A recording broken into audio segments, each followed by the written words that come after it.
We start with a live look tonight at the White House. President Biden stepping aside, of course, yesterday from the 2024 presidential campaign, an historic announcement, all amid concerns by members of his party since the first presidential debate between he and former President Trump.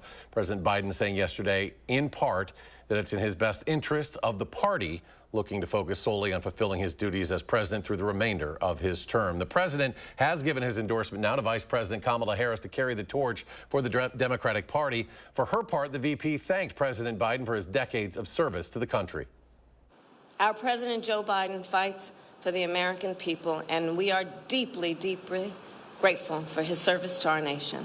Vice President Harris's comments come during a celebration at the White House for the 2023-24 NCAA championship teams. And President Biden's late exit from the race means the vice president, her campaign will be a short one. So all eyes are on Kamala Harris, including here in Madison, where she has some personal ties. Our Maddie Heimsch has the story. Maddie?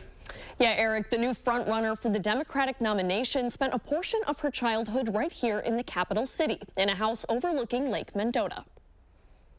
Sat down and talked for quite a long time about her memories of Madison. John Nichols, associate editor for the Cap Times, knows Harris's Madisonian history well. Both of Harris's parents were politically involved in their communities. It was surprising that they put the child in the stroller and went to the demonstration. We see that in Madison all the time. He says that while she only spent a fraction of her young years in the city, the political hotspot had an impact on her. Remember, they're coming to Madison in the late 1960s, right? At a time when Madison was really a center of anti-war, civil rights, social justice campaigning. Harris says her parents' passion for social justice shaped her politics as she grew older.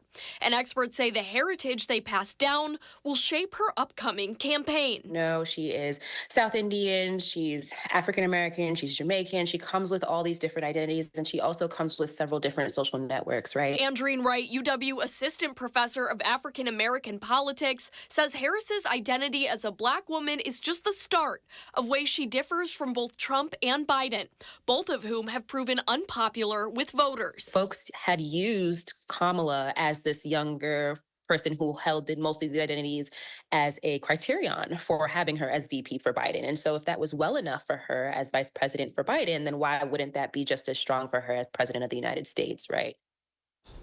Nichols says if we do see a Harris presidency, he sure will see a historical marker or two pop up near that childhood home right here in Madison.